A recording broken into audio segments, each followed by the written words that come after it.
আসসালামু আলাইকুম। তাওহীদ কোচিং সেন্টারের পক্ষ থেকে তোমাদের সবাইকে স্বাগত। তো শব্দ এবং তরঙ্গ অধ্যায়ে গত ক্লাসে আমরা তরঙ্গের বেশ কিছু বেসিক বিষয় নিয়ে জানার চেষ্টা করছিলাম। আজকে আমরা সেই তরঙ্গ অধ্যায়ে তরঙ্গ থেকে কি কি ধরনের ম্যাথ পরীক্ষাতে সাধারণত আসে আমরা কিছুটা ম্যাথ সেভাবে দেখার চেষ্টা করব। তার আগে এই ম্যাথগুলো পরীক্ষাতে তথ্যগুলো যে থাকে সবগুলো একদম সিম্পল ভাবে হয়তো দেওয়া থাকে না। কিছু কিছু তথ্য আছে একটু জটিল ভাবে দেওয়া থাকে, ওইখান থেকে তথ্যটা খুঁজে দেওয়া সবার জন্য একটু কঠিন হয়ে যায়। তো তোমরা একটু দেখার চেষ্টা করো পরীক্ষাতে সাধারণত কোন কোন তথ্য কিভাবে আসে আমি একটু বোঝানোর চেষ্টা করতেছি। আচ্ছা ধরো আমরা গত ক্লাসে এই তিনটা সূত্র নিয়ে কথা বলছিলাম। f is equal to 1 by t, t is equal to 1 by f বা b is equal to f lambda। এই তিনটা সূত্র নিয়ে কথা বলছিলাম। তো এখানে কয়েকটা বেসিক তথ্য সবাই একটু ভালো করে খেয়াল করে দেখার চেষ্টা করো। তরঙ্গ দৈর্ঘ্য নিয়ে কথা বলছিলাম। তরঙ্গ দৈর্ঘ্যটাকে কি দ্বারা প্রকাশ করা হয়? ল্যাম্বডা দ্বারা।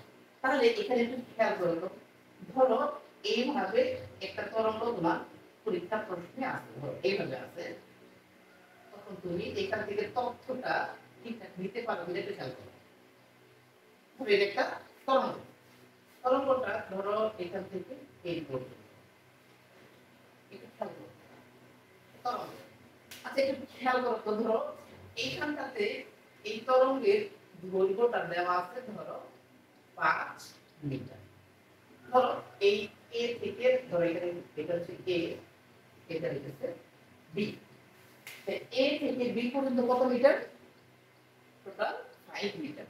তো প্রশ্ন হচ্ছে এখান থেকে তুমি ল্যাম্বডাটা বের করতে পারবে না, ল্যাম্বডা কত? এটা কিন্তু খুবই সূক্ষ্ম একটা বিষয়, সবাই একটু ভালো করে খেয়াল করে নিবা। এখন ল্যাম্বডা তরঙ্গ দৈর্ঘ্য, বেসিক্যালি এই ল্যাম্বডা যে তরঙ্গ দৈর্ঘ্য, এটা কয়টা তরঙ্গের দৈর্ঘ্য? অবভিয়াসলি একটা তরঙ্গের দৈর্ঘ্য কি বলি আমরা? ল্যাম্বডা বলি। তাহলে তরঙ্গ দৈর্ঘ্য কয়টাকে আমরা ল্যাম্বডা বলি? একটা তরঙ্গ দৈর্ঘ্যকে আমরা ল্যাম্বডা বলে থাকি। এখন দেখো এখানে টোটাল কয়টা তরঙ্গ আছে একটু খেয়াল করে নেওয়ার চেষ্টা করো। ধরো এই পজিশন থেকে এই পজিশন পর্যন্ত গত ক্লাসে আমরা শিখছিলাম সমদশা সম্পূর্ণ কোন কণার মধ্যবর্তী দূরত্বকে কি বলে? তরঙ্গ দৈর্ঘ্য বলে। তাহলে এই এ পজিশন থেকে যদি আমি শুরু করি, এই সেম দশা আমি আবার এই জায়গাটাতে পাইতেছি, দেখো খেয়াল করে এই জায়গাটা হলো তাহলে একটা তরঙ্গ। এখান থেকে এই পর্যন্ত যদি বিবেচনা করি, এখানে কয়টা তরঙ্গ? দুইটা তরঙ্গ। এখানে দেখার চেষ্টা করতে মোটামুটি তিনটা, আরো একটা তরঙ্গ থেকে অর্ধেক করা আছে। অর্থাৎ এখানে মোট তরঙ্গের সংখ্যা কয়টা? 3.5 বা 3.5। এইটা কি সবাই বুঝতে পারছো কিনা? অর্থাৎ মোটামুটি এখানে 3.5 বা 3.5টা তরঙ্গ, যার টোটাল দূরত্ব 5 মিটার। এখান থেকে যদি তুমি ল্যাম্বডাটা বের করতে চাও, ল্যাম্বডা ইজ ইকুয়াল টু অবশ্যই 5 ডিভাইড বাই 3.5। কেন? কারণ এখানে টোটাল তিনটা তরঙ্গের দৈর্ঘ্য একত্রে তোমার 5 মিটার দেওয়া আছে। তো একটা তরঙ্গের দৈর্ঘ্য যদি আমরা ল্যাম্বডা বলে থাকি, তাহলে তাও এখানে টোটাল 5টা তরঙ্গের দৈর্ঘ্য যদি 5 হয়, তাহলে একটা তরঙ্গ কত হবে? বা তরঙ্গ দৈর্ঘ্য ল্যাম্বডা কত হবে? তাহলে 5 ডিভাইড বাই 3.5,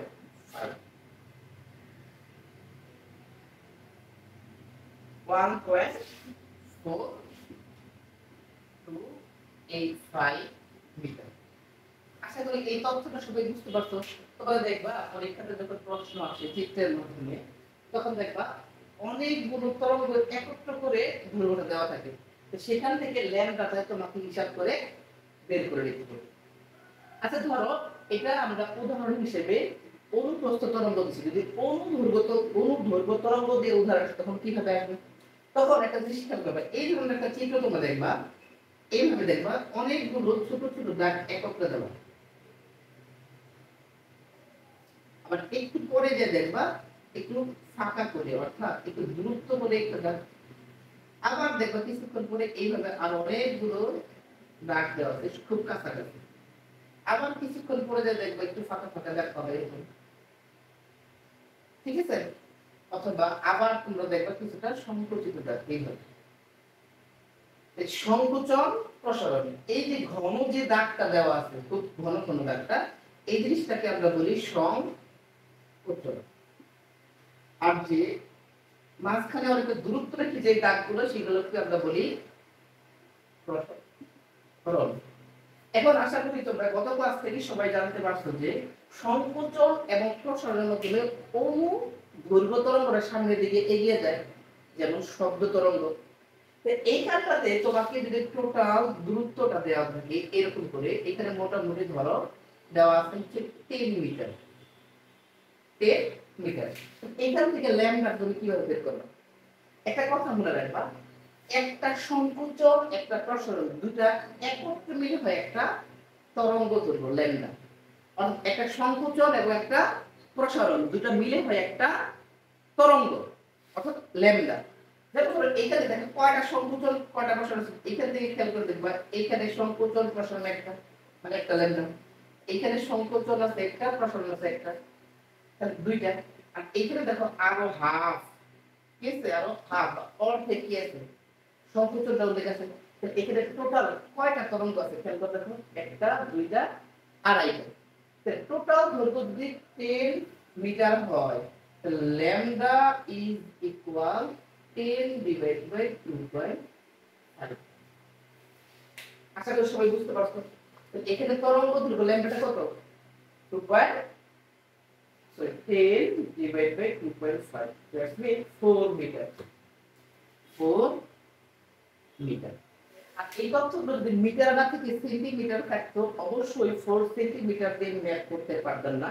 4 সেন্টিমিটারটাকে অবশ্যই আমাকে মিটারে কনভার্ট করে নিতে হবে, অথবা মিলিমিটারে থাকলেও সেটাকে আমাকে 100 দিয়ে ভাগ করে মিটারে কনভার্ট করে নিতে হবে।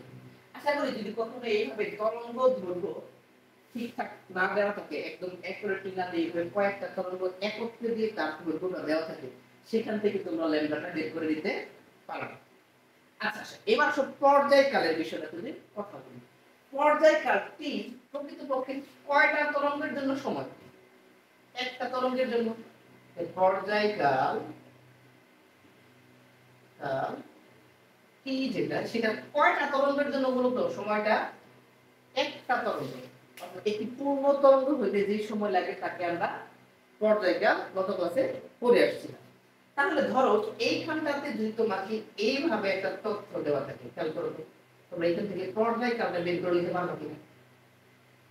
ধরো এখানে একটা তরঙ্গ আছে, যে তরঙ্গটা ধরো তোমার এখান থেকে এই টোটাল তরঙ্গের সময় দেওয়া আছে ধরো 1, আচ্ছা ধরো 8 সেকেন্ড।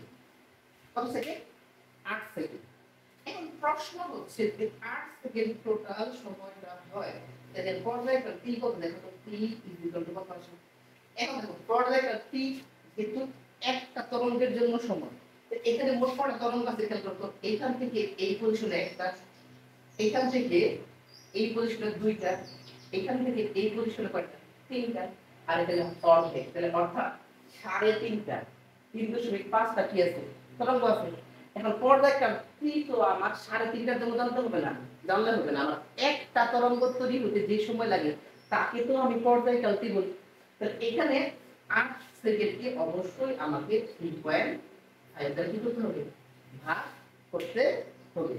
তাহলে কত আসে দেখো তো দেখি, 8 ডিভাইড বাই 3.5। পর্যায়কাল 2.2857 সেকেন্ড। আশা করি সবাই বুঝতে পারছো। পর্যায়কাল এইভাবেও কিছুটা পরিবর্তন করে পরীক্ষা আসতে পারে, তোমাকে বুঝতে হবে। এখান থেকে তথ্য নেওয়ার ক্ষেত্রে একটু সতর্ক হবা, পর্যায়কাল টিটা ঠিক মতো দেওয়া আছে কিনা বা ল্যামডা ঠিক মতো দেওয়া আছে কিনা। যদি এইভাবে তথ্যটা একটু ঘুরে দেয় তো আমরা চেষ্টা করবো সেটাকে সরলভাবে ল্যামডা এবং টিতে কনভার্ট করার জন্য। আচ্ছা ধরো আরো একটা প্রশ্ন যদি আমি এখানে দিই, ধরো এইখানে একটা তরঙ্গ আছে এইভাবে, দেখো তো এখান থেকে যদি চেষ্টা করি আমরা, এখানে মোট কয়টা তরঙ্গ আছে দেখো তো, এইখান থেকে এখানে একটা, দুইটা, এখানে আরেকটা তরঙ্গ আছে। আচ্ছা ধরো ঠিক এইখান থেকে এই পর্যন্ত যে দূরত্ব, এটাকে আমরা বিস্তার বলি না? তোমরা দেখো তো গত ক্লাসে আমরা বিস্তার সম্পর্কে আশা করি সবাই ডিটেইলসে পড়ে আসবে। বিস্তার বিস্তার হইতে ধরো এই জায়গাটাতে ধরো 0.5 সেকেন্ড উল্লেখ করা আছে। কত সেকেন্ড? 0.5 সেকেন্ড। আচ্ছা কয়টা বিস্তার মিলে একটা তরঙ্গ হয়? দুইটা বিস্তার মিলে। তো এই দিক পর্যন্ত সর্বোচ্চ দূরত্ব যদি এটা বিস্তার হয়, এরকম একটা বিস্তার এই জায়গাটা তো আছে। অর্থাৎ এই প্রথম বিস্তার হইতে 0.5 সেকেন্ড যদি সময় নেয়, 0.5 সেকেন্ড, পরবর্তী বিস্তার সম্পূর্ণ করতে তোমার 0.5 সেকেন্ড নেবে। তাহলে এখানে দুইটা বিস্তার মিলে একটা কি হয়, তরঙ্গ হয়। তো দুইটা বিস্তার মিলে যদি একটা তরঙ্গ হয়, এখানে পর্যায়কাল টিটা কত বলতে পারবা? তাহলে 0.5, এরকম কয়টা আছে? আরো একটা আছে, ইনটু 2, দুইটা দ্বারা গুণ করলে আসলে হচ্ছে 1 সেকেন্ড। এই ক্ষেত্রে পর্যায়কাল কত? 1 সেকেন্ড। আশা করি সবাই বুঝতে পারছো।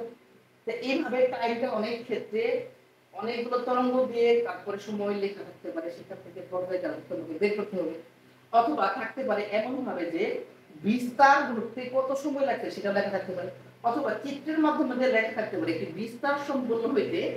আচ্ছা একটু মুখে মুখে বলো তো, একটি তরঙ্গের একটি বিস্তার সম্পূর্ণ হইতে 2 সেকেন্ড সময় লাগে, তাহলে পর্যায়কাল কত?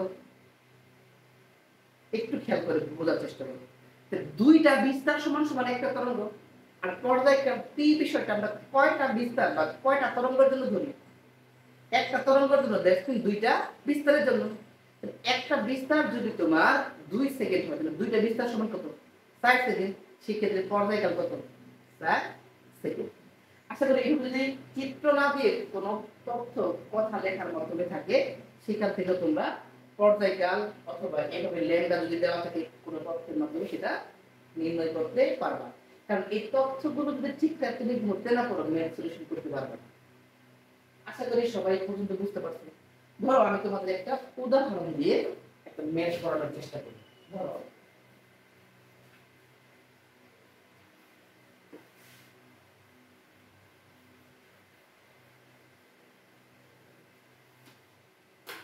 এদিকে সবাই একটু খেয়াল করো। ধরো পরীক্ষাতে আসছে এরকম একটা তরঙ্গ,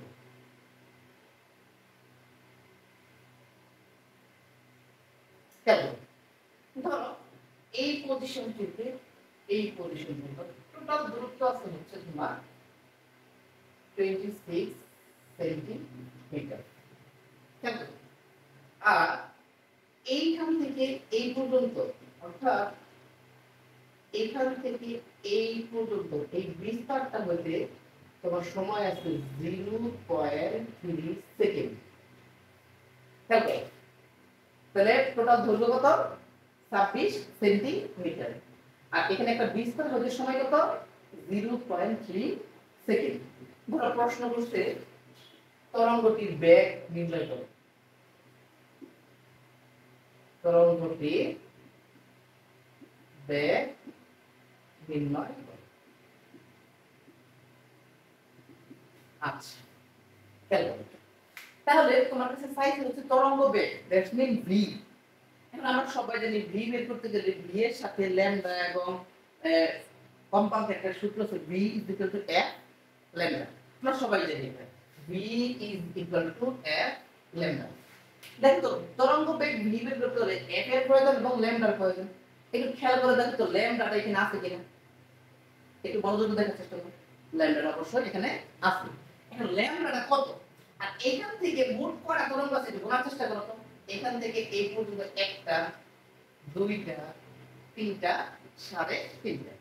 তাহলে এখান থেকে যদি ল্যামডা বের করতে চাও, lambda is equal two total দূরত্ব কত? 26 সেন্টিমিটার। এই 26 সেন্টিমিটার কয়টা তরঙ্গে? 3.5টা তরঙ্গের টোটাল দৈর্ঘ্য। তাহলে একটা ল্যামডা কত হবে? একটু দেখার চেষ্টা করো। 26 divided by 3.5, 7.428 সেন্টিমিটার। এখন তরঙ্গ দৈর্ঘ্য, একটা দৈর্ঘ্য বা দূরত্ব, আর দূরত্বের মূল একক কি? মিটার। অবশ্যই সেন্টিমিটার দিয়ে আমি ম্যাথ করতে পারবো না, তাই এটাকে যদি আমরা 100 দ্বারা ভাগ করি, আসে হচ্ছে 0.0742 মিটার। আশা করি সবাই বুঝতে পারছো ল্যামডা। এখন শুধু ল্যামডা দিয়ে তো আমি বেগ বের করতে পারবো না, আমাকে কম্পাঙ্ক জানা লাগবে। তো কম্পাঙ্ক এখানে কোথাও আছে? দেখো তো পুরো তথ্য খুঁজে কোথাও কম্পাঙ্ক আছে কিনা? না, এখানে কিন্তু কম্পাঙ্ক নাই। তবে এখানে একটা বিস্তার সম্পন্ন হতে কতটুকু সময়ের প্রয়োজন সেটা দেওয়া আছে। তাহলে একটা বিস্তার সম্পূর্ণ করতে যদি 0.3 সেকেন্ড লাগে, দুইটা বিস্তার সম্পূর্ণ করতে কত সময় লাগবে? এটা 0.6 সেকেন্ড। আর দুইটা বিস্তার সমান একটা পূর্ণ তরঙ্গ। আর পর্যায়কাল টি কিন্তু একটা পূর্ণ তরঙ্গের জন্য আমরা ব্যবহার করি। তো এই ক্ষেত্রে আমি যদি তোমাকে বলি পর্যায়কাল t is equal to 0.3 into 2 বা 0.6 সেকেন্ড হওয়ার কথা। আচ্ছা, পর্যায়কাল t যদি তুমি জানো, তুমি কি এক বের করতে পারবে না? আমরা গত ক্লাসে দেখছিলাম f এর সাথে t এর সরাসরি একটা ছোট্ট একটা সূত্র ছিল। তো এখান থেকে আমি যদি বের করার চেষ্টা করি, আমরা জানি f is equal to 1 divided by t। তাহলে f equal to 1 by t যদি হয় 1 divided by t এর মান হচ্ছে 0.6। দেখো তাহলে কত আসে?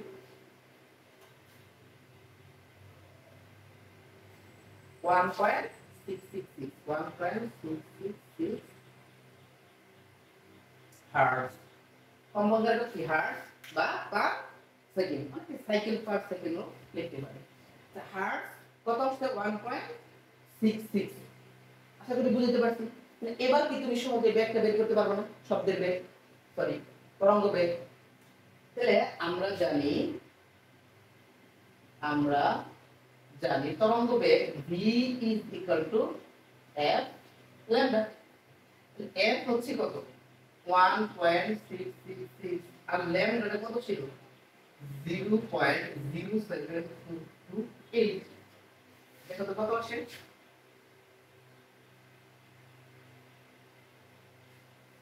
প্রায় 1.231, সরি 0.1238 মিটার পার সেকেন্ড। আশা করি ম্যাথটা সবাই বুঝতে পারছে। তো সব সময় একটু খেয়াল করবা, তোমার প্রশ্নের মধ্যে যে জিনিসটা চাবে, প্রশ্ন যা জানতে চাইবে, সেই জিনিস নির্ণয়ের জন্য যতগুলো তথ্যের প্রয়োজন, প্রত্যেকটা তথ্যই তোমার উদ্দীপকে দেওয়া থাকে। জাস্ট একটু ঠান্ডা মাথায় দেখে নিবা কোন তথ্যটা কিভাবে আছে। সেখান থেকে তথ্য যদি তুমি নিতে পারো ঠিকঠাক মতো, আর রাইট লটা বা সূত্রটাকে তুমি যদি সিলেকশন করতে পারো, ম্যাথ সলিউশন একদম ইজি। আশা করি এখানে বুঝতে পারছো। তবে আমরা কম্পাঙ্ক নিয়ে কিছু কথা, বেসিক কথা বলার ছিল, সেটা আমরা গত ক্লাসে বলতেছি, সেটা মনে ছিল না। তো আজকে কম্পাঙ্ক সম্পর্কে আরো কিছু বেসিক কথা আমরা একটু জানার চেষ্টা করি। কম্পাঙ্ক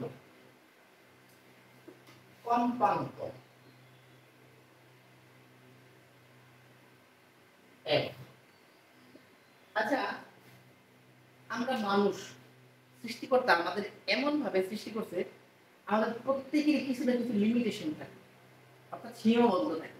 যেমন ধরো একজন ব্যক্তি, আমি মোটামুটি এভারেজ একজন সাধারণ ব্যক্তির কথা বলতেছি, সে কত থেকে কত হার্টজের মধ্যে শব্দ শুনতে পারে। অর্থাৎ একজন ব্যক্তি 20 থেকে 20,000 হার্টজের শব্দ সে শুধু শুনতে পায়। 20 হার্টজের নিচে এবং 20,000 হার্টজের উপরে শব্দ সে শুনতে পায় না। অর্থাৎ শব্দের কম্পাঙ্ক মানে প্রতি সেকেন্ডে কয়টি পূর্ণ স্পন্দন হয়। অর্থাৎ আমি যদি এমন কোনো কথা বলি যে কথা 1 সেকেন্ডে কম্পাঙ্ক 20 হার্টজের নিচে, তবে সেই শব্দ তুমি শুনতে পাবা না। অথবা আমি যদি এমন কোনো শব্দ তৈরি করি যে শব্দের কম্পাঙ্ক প্রতি সেকেন্ডে 20,000-এরও বেশি, অর্থাৎ প্রতি সেকেন্ডে 20,000-এরও বেশি স্পন্দন দেয়, এরকম শব্দ যদি আমি তৈরি করি, সেই শব্দ তুমি শুনতে পাবা না। তাহলে মানুষের শ্রাব্যতার সীমা,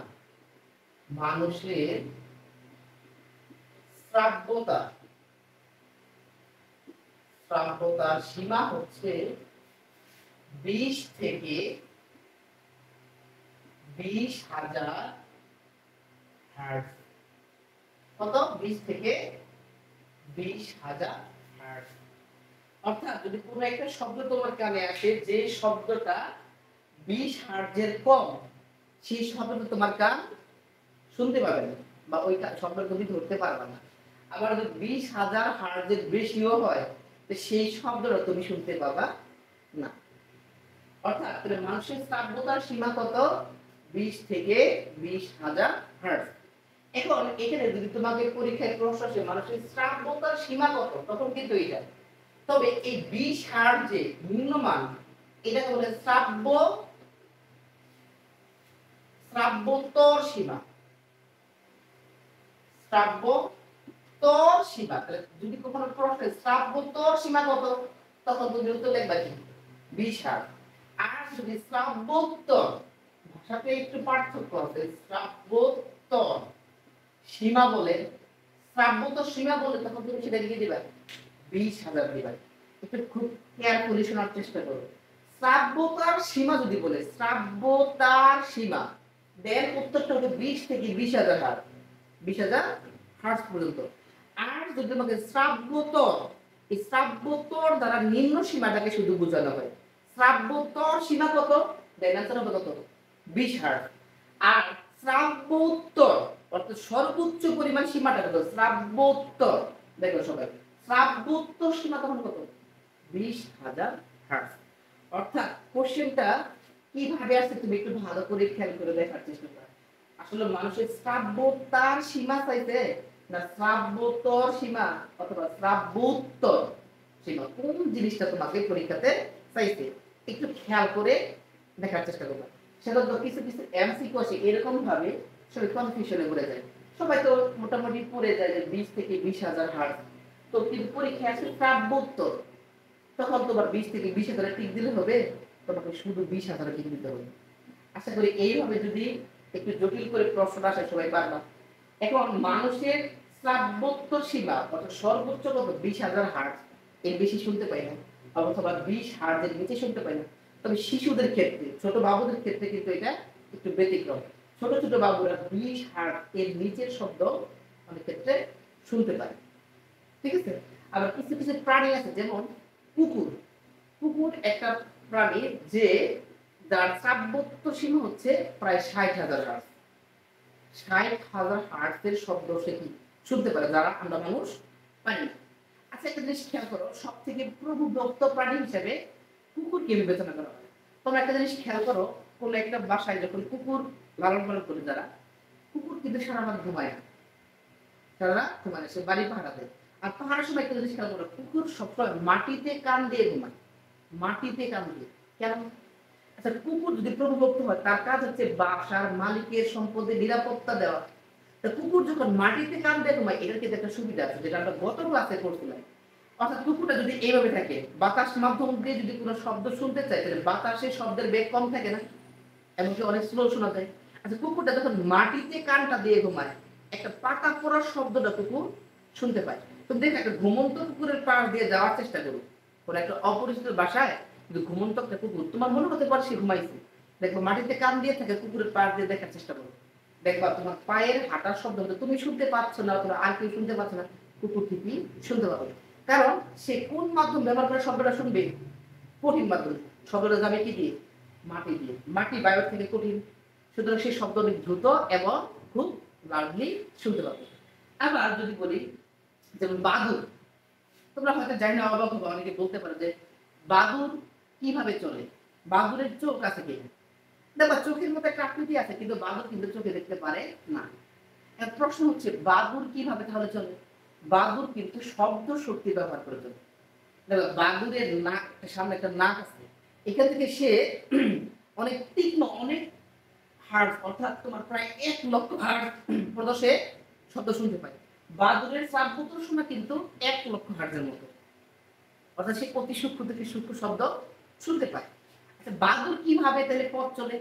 দেখো, বাদুড় সাধারণত দিনের বেলাতে তুমি দেখতে পাবে না, এরা রাতের বেলায় বিচরণ করে। কেন? নিশাচর। অর্থাৎ রাতের বেলা পরিবেশ শান্ত থাকে।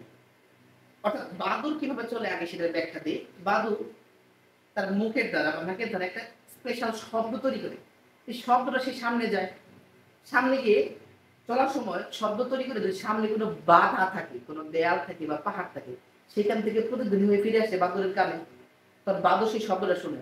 আর প্রতিধ্বনিটা কতটুকু দূর থেকে আছে সে আইডিয়া করে। দেখো কি একটা টেকনোলজি আল্লাহ তাআলা বাদুড়কে দিয়ে দিয়েছে। অর্থাৎ সে একটা সাউন্ড তৈরি করে, সাউন্ডটা সামনে যায়, সামনে কোনো একটা দেয়ালে বাধাপ্রাপ্ত হয়ে ফিরে আসে, তখন সে ক্যালকুলেশন করে এই সামনে কি আছে বা কত বড় আকৃতির আছে, সে খুব ভালোভাবে বুঝতে পারে সামনে একটা পাহাড় বা দেয়াল কিছু একটা আছে। তখন সে বরাবর যাচ্ছিল, সামনে থেকে প্রতিদিন ফিরে আসতে মনে করো, সে ডিরেকশন চেঞ্জ করে ডান দিক থেকে বাম দিকে চলে যাবে, অর্থাৎ তার ডিরেকশন চেঞ্জ করবে। এইভাবে সে কোনো কিছুর সাথে বাধাপ্রাপ্ত না হয়ে, আঘাতপ্রাপ্ত না হয়ে সামনের দিকে চলতে শুরু করে। এখন বাদুড় যদি এই টেকনোলজি অর্থাৎ শব্দের প্রতিধ্বনিকে ব্যবহার করে রাস্তা চলে, তো সে দিনের বেলায় কেন চলে না? কারণ সাধারণত দিনের বেলাতে প্রচুর শব্দ থাকে, বিভিন্ন বাস, ট্রাক, মানুষের কথা, নানান রকম শব্দ থাকে। কিন্তু রাতের বেলাতে দেখা যায় যে সাধারণত শব্দ কি থাকে, কম থাকে। তখন তার পথ চলাটা কি হয়ে যায়, অনেক সহজ হয়ে যায়। দিনের বেলাতে এই চলাটা তার জন্য কি কঠিন, কারণ এত শব্দের ভিড়ে সে নিজের শব্দটা গলায় ফেলতে পারে। সেজন্য বাদুড় কিন্তু শিকার করে বা তাকে মনে হয় নিশাচর করে রাতের বেলায় দেখবা বাসা থেকে বের হয়। আর বাদুড় দেখবা দিনের বেলা কোনো একটা গুহাতে সে অবস্থান করতেছে। আশা করি বুঝতে পারছো। আরেকটা প্রশ্ন তোমাদের অনুধাবনমূলকে আসে যে একটা জিনিস খেয়াল করবা, গ্রীষ্মকাল বা শীতকালের থেকে বর্ষাকালে শব্দ অনেক দূর পর্যন্ত যায়, অনেক দূর শোনা যায়। কেন বলতে পারবা? কারণ শীতকালে পরিবেশ থাকে ড্রাই, শুকনা, অর্থাৎ বায়ুর আর্দ্রতা কম থাকে।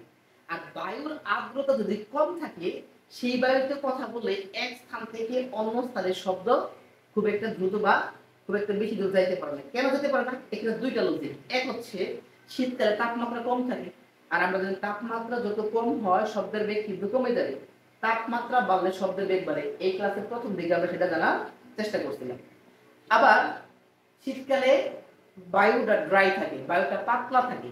কিন্তু বর্ষাকালের কথা যদি চিন্তা করো, তুলনামূলক শীতকালের থেকে বর্ষাকালে তাপমাত্রা বেশি থাকে, এবং কি বাতাসের মধ্যে প্রচুর পরিমাণ আর্দ্রতা বা জলীয় বাষ্প থাকে। তখন সেই বাতাসটা কি হয়ে যায়, ঘন বা ভারী হয়ে যায়। আর ভারী মাধ্যমে শব্দের বেগ কি হয়, বেশি হয়। সেই জন্য দেখবা বর্ষাকালে শব্দ এক স্থান থেকে অপর স্থানে খুব দ্রুত এবং অনেক দূর পর্যন্ত শব্দ করলে শব্দটা তোমার পৌঁছাবে। আশা করি বুঝতে পারছো। আচ্ছা, আমরা মূল টপিকে আসি। আমরা কম্পাঙ্ক নিয়ে কথা বলতেছিলাম। মানুষের শ্রাব্যতার সীমা কত? 20 থেকে 20,000 হার্টজ। আর শ্রাব্যতর সীমা হচ্ছে 20 হার্টজ, শ্রাব্যোত্তর সীমা হচ্ছে 20,000 হার্টজ। কুকুর বা বাদুড়ের ক্ষেত্রে এটা অনেক বেশি হতে পারে। আচ্ছা, তারপরে আমরা তাহলে v f ল্যাম্ব একটা সূত্র ম্যাথ করছিলাম একটাতে। আমরা v f ল্যাম্ব আরো অনেকগুলো ম্যাথ এখানে সলিউশন করার চেষ্টা করব।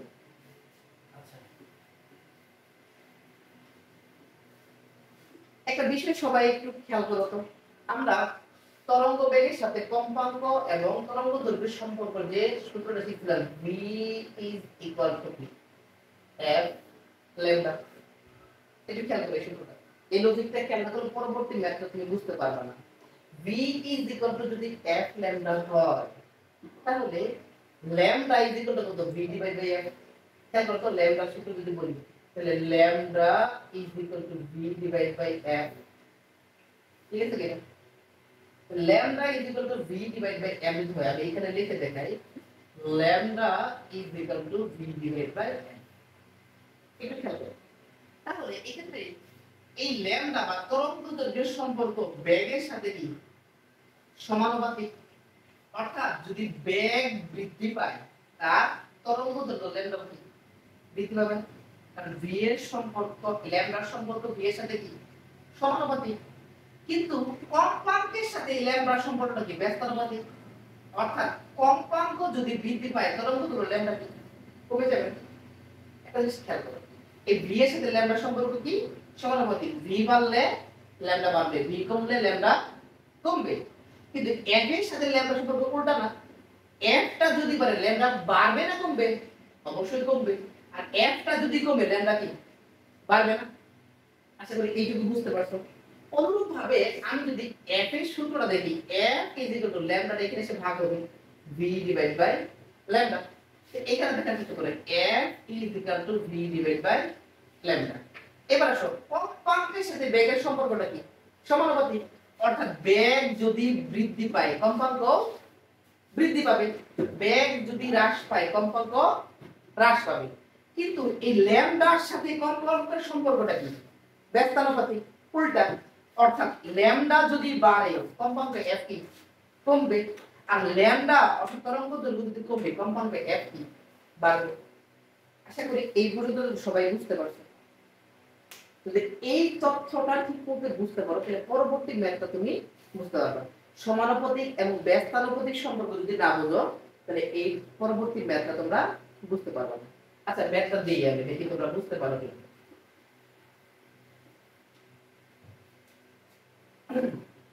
আচ্ছা কোন মাধ্যমে,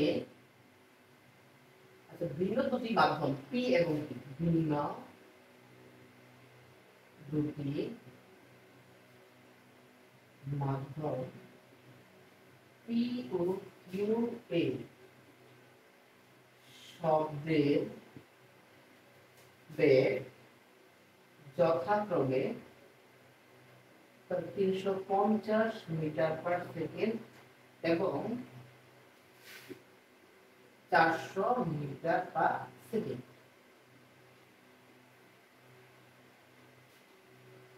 মাধ্যম দুটিতে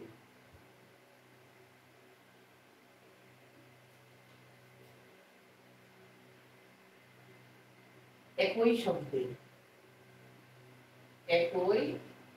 শব্দের তরঙ্গ দৈর্ঘ্যের পার্থক্য 0.165 মিটার। খেয়াল করো সবাই, দুটি ভিন্ন মাধ্যম পি এবং কিউ এর শব্দের বেগ যথাক্রমে কত 350 এবং 400 মিটার পার সেকেন্ড। অর্থাৎ পি মাধ্যমে শব্দের বেগ 350 মিটার পার সেকেন্ড এবং কিউ মাধ্যমে শব্দের বেগ কত 400 মিটার পার সেকেন্ড। মাধ্যম দুটিতে একই শব্দের তরঙ্গ দৈর্ঘ্যের পার্থক্য কত বলছে 0.165। এবার প্রশ্ন হচ্ছে শব্দের কম্পাঙ্ক কত। এইভাবে আসে শব্দের কম্পাঙ্ক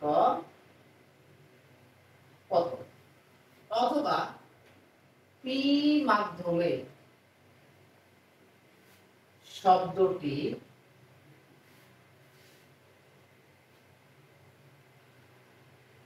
আশি বার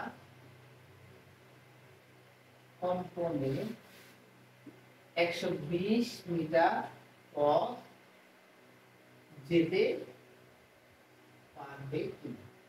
ধরো এই একটা পরীক্ষাতে আসে, তথ্যগুলো আগে সবার প্রথমে তুমি নেওয়ার চেষ্টা করো। এখানে দুটি ভিন্ন মাধ্যম, একটা মাধ্যমের নাম হচ্ছে পি আর একটা মাধ্যম হচ্ছে কি কিউ। দুই মাধ্যমে কি দেওয়া আছে দেখো তো, শব্দের বেগ দেওয়া আছে। তাহলে এখানে দেওয়া আছে পি মাধ্যমে শব্দের বেগ কত দেখো তো, মাধ্যমে শব্দের বেগ ভি অফ পি ধরতেছেন, VP is equal to 350 metre per second. খেয়াল করো সবাই। আরেকটি মাধ্যম আছে কিউ, মাধ্যমে শব্দের বেগ ভি অফ কিউ দ্বারা আমি প্রকাশ করতেছি। এটা হচ্ছে 400 মিটার পার সেকেন্ড।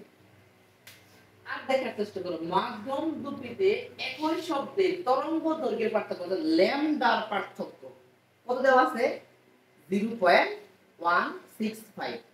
এখানে বেগ সম্পর্কে কথা বলা আছে এবং ল্যামডার পার্থক্য দেওয়া আছে।